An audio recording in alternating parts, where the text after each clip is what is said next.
गीता में भगवान श्री कृष्ण कहते हैं भूत प्रेत मुर्दा, ध्यान दीजिए, भूत प्रेत मुर्दा, फिर इसको और अच्छे समझे, खुला या दफनाया हुआ अर्थात कब्र, खुला या दफनाया हुआ अर्थात कब्र को सकाम भाव से पूजने वाले स्वयं मरने के बाद भूत प्रेत और पितृ योनि में जाते हैं।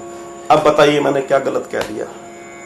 मैंने जो चीज कही है वो सिद्धांत पे, अगर आपको ऐसा लगता है कि साहब वो आपके तथाकथित भगवान हैं, कोई भी ग्रंथ उठाकर, मैं यहां बैठा हुआ हूं, मैं यहां से कहीं नहीं जाता हूं, आप आइए किसी भी ग्रंथ को उठाकर लाइए, क्योंकि हमारे यहां तो भगवान का प्रमाण ग्रंथ ही है, शास्त्र हैं, वेद हैं, उपनिषद हैं, पुराण हैं। कहीं भी आप मुझे वर्णन बता दीजिए तो मैं आप जो कहेंगे वो करने को तैयार हूं। मैं यहाँ वृंदावन में हूं, 46 चैतन्य विहार मानव मंदिर फेज 2। आप कोई भी तथ्य लेकर यहां आ जाएं। इसलिए मैं कहता हूं कि ये भूतों की मजारों पर जाकर मत्था रगड़ने से अच्छा परमात्मा को जानो। अब यहां दूसरी बात मैं कह रहा हूं, प्लीज समझिएगा। यहां दूसरी बात यहां कही उसी जिसकी जितनी नॉलेज, में बुरा नहीं कहता, उसको उतना ही नॉलेज होगा कि साहब इस्कॉन के संस्थापक प्रभु श्रीपाद भी तो समाधि में है। मूर्ख आदमी हो, समझो समाधि और कब्र में अंतर है। हमारे यहां समाधि जो लेने की प्रक्रिया है वो ऊर्जा की अलग कहानी है। आप समाधि को कब्र से ना जोड़ो। मुर्दे में और समाधि में जमीन आसमान का अंतर है। समाधि जब व्यक्ति लेता है तो अपनी अपनी अपनी ऊर्जा को ऊपर या ब्रह्मरंध्र से निकालता है। मुर्दा आंख 9 छिद्रों से मुर्दे की आत्मा निकलती है या उसके शरीर से वायु प्राण निकलते हैं। दोनों में जमीन आसमान का अंतर है, इसलिए आप उन दोनों को कनेक्ट नहीं कर सकते। अब मैं आपसे कुछ प्रमाण की बात कर रहा हूं, प्लीज अब प्रमाण पे जाइए। चर्चा हम कर रहे हैं 12 अगस्त 1997। ध्यान रखिएगा, 12 अगस्त 1997 ये एक ऐसा दिन था जिस दिन एक बड़ी घटना भारत में घटी थी। दैट वाज टीवी सीरीज के मालिक गुलशन कुमार की हत्या कर दी गई थी। हत्या का साजिशकर्ता देश छोड़कर भाग गया था। इसके ठीक 6 महीने बाद ही एक बाबा का परिवर्तन होता है। ध्यान रखिएगा, उसके ठीक 6 महीने बाद एक बाबा का परिवर्तन भगवान के रूप में हो जाता है। ध्यान रखिएगा। और इसके बाद 28 मई 1999 में, बहुत ध्यान से सुनिए, 28 मई 1999 में एक फिल्म आती है बीवी नंबर 1। मेरे भाई बहन, मैं आज अपनी बात कहने के लिए आया हूं। एक फिल्म आती है बीबी नंबर 1, जिसमें पहली बार, जिसमें फर्स्ट टाइम, रिकॉर्ड कर लीजिए मेरी बात को, जिसमें फर्स्ट टाइम पहली बार साईं के साथ राम और ओम जोड़ा जाता है। गाना डाला गया ओम साईं राम, उच्चारण किया गया और तब से इन्हें बाबा से भगवान में परिवर्तित कर दिया गया। ये तब हुआ जब गुलशन कुमार की हत्या हो गई, उसके जस्ट 6 महीने बाद। क्योंकि जब तक गुलशन कुमार था तब तक भगवत धारा इतनी अच्छी बह रही थी, उसके बिना ये नहीं हो सकता था। और आप बहुत अच्छे से जानते हैं कि उसकी हत्या किसने कराई? वही नदीम जो मुस्लिम था, क्योंकि उनको दिक्कत हो रही थी, अंडरवर्ल्ड को दिक्कत हो रही थी कि ये एक नई प्रथा लाना चाहते थे। लेकिन आप लोग डूबे रहिए, मस्ती में डूबे रहिए, आपको कोई फर्क नहीं पड़ता। अब देखिए 1999 में यह घटना घटती है ओम साईं राम। उसके पहले 1999 के पहले आप पूरी दुनिया में कहीं साईं के साथ ओम और राम मुझे जुड़ा बता देंगे, जो आप कहेंगे मैं करने को तैयार हूं। दूसरी बात, अब इस बात को कोई अगर काटता है, मैं सार्वजनिक रूप से इस बात को चैलेंज स्वीकारने को तैयार हूं। अगर कोई मुझे इस बात के लिए कहता है, I am ready to do that. अब दूसरी बात, क्या जब उस फिल्म देख रहे थे, जब उस समय आप गाना और शादी सुन रहे थे, एक बाबा को राम कृष्ण शिव के नाम से पुकारा जाने लगेगा, आप कभी कल्पना कर सकते थे? आप कभी सोच सकते कि हिंदू जनमानस की उस स्तर को एक बाबा को कन्वर्ट कर दिया जाता है, रातों रात राम कृष्ण और शिव के साथ जोड़ दिया जाता है। हम लोग सोते रहते हैं, हम लोगों को कोई फर्क नहीं पड़ता, हम लोग चिरनिंद्रा में सोए हुए, हमें कोई ले जाने नहीं है। यानी भगवान कहा जाने लगा। और इसी भगवान को भगवान न कहने पर शंकराचार्य जी के ऊपर FIR लगाई जाती है। आप समझिए, जब स्वरूपानंद जी ने बोला, शंकराचार्य ने बोला कि भगवान नहीं है, निश्चलानंद जी ने बोला कि भगवान नहीं है, तो उनके ऊपर FIR डाली जाती है। और फिर जिस व्यक्ति को सनातन धर्म पर शीश पर बैठाया, हमारे यहां हमारे यहाँ हिंदू रीति में, आप लोग भूल चुके हैं, प्रॉब्लम ये है, हमारे यहाँ भी हिंदू रीति में साधु संत सन्यासी ब्राह्मण आदि इत्यादि सबके ऊपर अगर कोई बैठा है तो वो शंकराचार्य हैं। आप शंकराचार्य को कितना मानते हैं? मैं आपसे ही प्रश्न करता हूं। भगवान शंकराचार्य की अगर बात करूं, हमारे यहां बैठा गया, हमारे सर्वोच्च पर अगर देखें तो आदि शंकराचार्य हैं। आप में से कितने घरों में शंकराचार्य का फोटो लगा पूजा करते हैं? आप जवाब अपने आप को दीजिएगा, मुझे नहीं, मुझे तो मालूम है। उस व्यक्ति को, उन शंकराचार्य को यह कहना लग पड़ा कि मैं जेल जाने को तैयार हूं, पर ये इस बाबा को भगवान कहने का कोई मतलब नहीं है, क्योंकि भगवान क्या होता है, भगवान के जो भक्त होते हैं उनमें से कौन सा काम किया। अब आप बताइए कि इस षड्यंत्र ये षड्यंत्र कामयाब हो गया और इन 20 वर्षों में क्या हुआ। अब आप जाइए पीछे के 20 वर्षों में, आपने टीवी पर, समाचारों के टीवी पर हजारों ऐसे चमत्कार सुने, साईं का चित्र दिख रहा है, साईं का ये हो रहा है, साईं का वो हो रहा है। What was that? आप नहीं समझ पाए, क्योंकि भारत में इन चीजों को आम तौर से ले लिया जाता था, कोई नहीं जानता था कि ये हो कह रहा है। सिर्फ हम बहुत आराम से बैठे थे, लेकिन ये एक जबरदस्त मार्केटिंग स्ट्रेटजी थी जिसको हम और आप नहीं समझ पाए और ये हमें ओवरलैप करती चली गई। आज भी बहुत बहुसंख्यक लोग इस बात को, आप समझिए, हमारे यहां आज भी, मैं आपसे एक प्रश्न करता हूं, आप कौन सा टूथपेस्ट करते हैं? अगर मैं आपसे पूछूं आप कौन सा टूथपेस्ट करते हैं, तो आप में से आज भी पुराने लोग, अब नए बच्चों की जनरेशन की बात छोड़ दो, आज भी पुराने लोग बोलेंगे हम कॉलगेट करते हैं, जबकि वो करते होंगे पेप्सोडेंट, वो करते होंगे पतंजलि, वो करते होंगे फला, वो कुछ और भी करते होंगे, मगर वो पेप्सोडेंट करते। आज अगर मैं कहूं कि आप जो वनस्पति घी है कौन सा यूज करते हैं, आप सीधे बोलोगे डालडा, जबकि आप डालडा यूज नहीं कर रहे, बट आप कहोगे हम डालडा यूज करते हैं।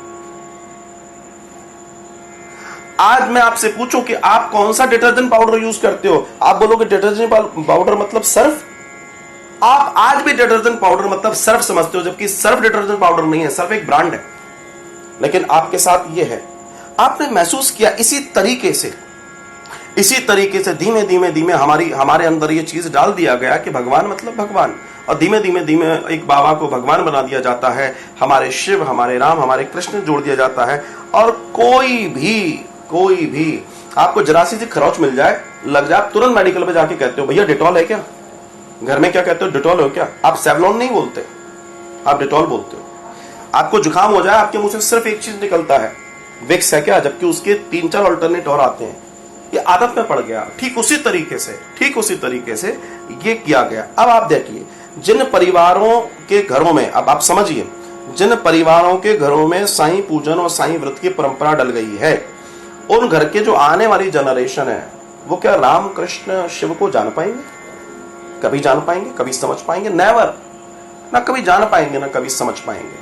और ये उनके लिए अपने आप में एक बड़ा गड़बड़ हो जाएगा, क्योंकि उनका परवरिश जिस माहौल में हुआ, उनके लिए साईं से बड़ा कोई भगवान नहीं होगा, और साईं ही उनके लिए सर्वशक्तिमान ईश्वर होगा। और ये आने वाली समय की सबसे बड़ी त्रासदी होगी, क्योंकि आप ना तो वेद पढ़े, ना आप पुराण पढ़े, ना आप उपनिषद पढ़े, आपने कुछ नहीं पढ़ा, क्योंकि वहां पर तो साईं की कोई चर्चा है नहीं। लेकिन आप इस मार्केटिंग का हिस्सा हो गए, जो मैंने भी इतने सारे उदाहरण दिए, आप इस मार्केटिंग का हिस्सा हो गए, और हिस्से की वजह से आज आपका वजूद कहां चला गया, ये देखिए। अब दूसरी चीज, अब देखते हैं 1977। अब हम आते हैं 1977 में। 1970 का साल था जिसमें दो फिल्मों के नाम आते हैं। एक शायद मनोज कुमार की थी और एक आई अमर अकबर एंथोनी। इस अमर अकबर एंथोनी में पहली बार साईं बाबा का जिक्र हुआ, उसके पहले कोई जिक्र नहीं था। ध्यान दीजिएगा मैं क्या क्या कहना चाहता हूं, मैं आपको रिकनेक्ट करना चाह रहा हूं आपकी मेमोरी के साथ में। आप और हम सो रहे थे और पूरे देश में चर्चा होने लगी, और चर्चा को इस तरीके से उसका महिमा मंडन, जो कि superstars, Vinod Khanna superstar, Amitabh Bachchan superstar, Rishi Kapoor star, Pran, जिस फिल्म में सारे अव्वल दर्जे के लोग हैं, वो अगर किसी चीज के लिए हामी भरेंगे तो जाहिर सी बात है पब्लिक उस ओर जाएगी। ये होता है, ये फिनोमिना है। आज से 3 साल पहले एक भारत का एक बांड, जिसको आप एक्टर बोलते हैं, वो कहता है कि साहब इंटॉलरेंट इतना बढ़ गया है कि मेरी बीवी परेशान है और मेरी बीवी कहती है कि मैं घर छोड़ दूं। वो चूंकि इस लेवल पर बैठा है कि उसकी बात को तवज्जो दी जाएगी, सामान्य व्यक्ति बोलेगा तो उसकी बात नहीं उठ जाएगी, वो व्यक्ति वहां से वो बात बोलता है। वो व्यक्ति वहां से वो बात बोलता है और बहुत सारे लोग अपने अवार्ड वापसी करने लगते हैं, क्योंकि वो ब्रांड थे। उनका सोचना था कि हमारी बात जन जन तक तुरंत चली जाएगी, और वो उस काम में जीत भी गए। उन्होंने उस चीज में जीत भी पाली, और वही जिसको डर लग रहा था वो इतनी डर गई कि वो उसी को छोड़ के चली गई। आज आप विचार कीजिए, अब उसको उससे डर लग रहा था कि उसको वास्तव में इंटॉलरेंस से डर लग रहा था। ये आज प्रमाण आ गया आपके सामने। असल में वो उससे नहीं डर रही थी, वो जिसके साथ रह रही थी उससे डर रही थी, क्योंकि वो कभी भी उसका गला रेत सकता है, कभी भी उसको तलाक दे सकता है, कभी भी उसका हलाला कर सकता है। बड़ी कड़वी कड़वी बात बोलूंगा आज मैं पूरे मूड में हूं। तो आप सोचिए, गाना आता है, शिरडी वाले साईं बाबा क्या तू भी था वो, आया हूं तेरे दर पे सवाली। और ये इस तरीके से डिजाइन किया गया कि पूरी दुनिया में छा गया। रातों रात साईं बाबा की मार्केटिंग इस स्तर पे पहुंच गई, और पता ही नहीं पड़ा, उन हीरोज को भी पता नहीं पड़ा कि वो क्या कर गए, उनसे क्या करवा लिया गया। और उसके बाद जैसे ये बीवी नंबर 1 ओम साईं राम, जो बात मैं कर रहा हूं 1999 के पहले तो ओम साईं राम था नहीं, जिसको देखो वो ओम साईं राम, ओम साईं राम। और धीमे धीमे इन्होंने अपनी मार्केटिंग इतनी स्तर पे पहुंचा दी कि आज के तारीख में एक बच्चे को भी मालूम है कि दिस इज द थिंग। लेकिन 1971 वापस चलिए वहां पर, तब वहां हरे कपड़े में दबी हुई एक कब्र थी, हरे कपड़े में दबी हुई कब्र। और ये साजिश आज की नहीं है, ये साजिश चल रही है 1940 से।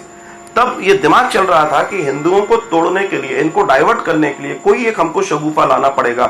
और ये बहुत समय से तैयारी में थे, लेकिन अंतोगत्वा ये तब जाकर वो सिद्ध कर लिया और उन्होंने इसलिए को डिजाइन कर लिया। हमें इतना मालूम है कि हम जानते हैं कि हम सनातनी हैं। सनातन धर्म जो हमेशा सदा से ऊपर रहा है, सदा एक रहा है, जिसका ना आरंभ है ना अंत। लेकिन समय समय पे इस तरीके के लोग आएंगे, आपको भ्रमित करेंगे और आपको भ्रमित करवाएंगे। अब मैं यहां पर एक बात और कहता हूं। अब मैं सूर्यांशु भारद्वाज के उस प्रश्न के जो प्रश्न है, यहां ब्राह्मण की जो इन्होंने चर्चा की है, यहां मैं एक जरूर कहूंगा कि ऐसे मुर्दा व्यक्ति की जो एक कब्र थी, जिसकी मूर्तियां जगह जगह मंदिरों में लगी हुई हैं, हाँ, वो जो तथाकथित लोग अपने आप को ब्राह्मण कहते हैं और जो उन साईं मूर्तियों का पूजन कर रहे हैं और करवा रहे हैं, मेरे ख्याल से उनसे ज्यादा पापी या उनसे ज्यादा अधर्म करने वाला कोई व्यक्ति नहीं होगा। क्यों? क्योंकि मेरे शास्त्र में कहीं जिसकी चर्चा नहीं है, जहां श्री कृष्ण कह रहे हैं, मैं और आप भी श्री कृष्ण से बड़े तो हो नहीं सकते, गीता के वाक्य से बड़े तो हो नहीं सकते। जब भगवान कह रहे हैं कि आपको ये काम नहीं करना है और आप कर रहे हैं, तो फिर आप श्रेष्ठ ऊंचे पद पर बैठे हुए व्यक्ति क्यों ना हो, आपके जीवन में कभी कल्याण नहीं हो सकता। चाहे वो ब्राह्मण हो, क्षत्रिय हो, कोई भी हो, जो वेद की बात नहीं मानेगा, जो शास्त्रों की बात नहीं मानेगा, जो ईश्वर की, चलो छोड़ दीजिए, गीता तो साक्षात भगवान के मुख से निकली हुई धारा है, अगर हम उसको नहीं मानेंगे तो जीवन कैसा। यहां इन तथ्यों की चर्चा करने का मेरा सिर्फ एक सिद्धांत था कि जो भ्रम फैल रहे हैं, जो भ्रमों के साथ लोग जीवन जी रहे हैं, उस भ्रम को तोड़ना बहुत जरूरी है। ये मेरी और आपकी ड्यूटी है।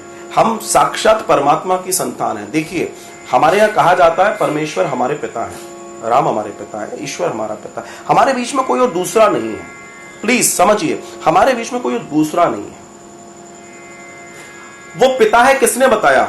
उसके लिए उन्होंने ब्राह्मण नियुक्त कर दिए, संत नियुक्त कर दिए, सन्यासी नियुक्त कर दिए, वेदांती नियुक्त कर दिए, धर्म को जानने वाले लोग नियुक्त कर दिए, बुद्धिजीवी लोग नियुक्त कर दिए। उन्होंने हमें बताया कि ये ओरिजिन है, आप यहां से आए हैं। कैसे आए हैं? ये पुराण, उपनिषद, वेद आदि इत्यादि के माध्यम से हमें बताया गया। मेरा कहने का तात्पर्य है, आप, मैं मना नहीं करता आप क्या कर रहे हो, पर प्लीज एक बार इस तरफ आकर पढ़ तो लो, जान तो लो, समझ तो लो। अगर आप इस यूनिवर्सिटी में आकर थोड़ा सा समझ लोगे ना, तो फिर आपको भटकने की जरूरत नहीं पड़ेगी, तृष्णा खत्म हो जाएगी, जीवन का आनंद हो जाएगा।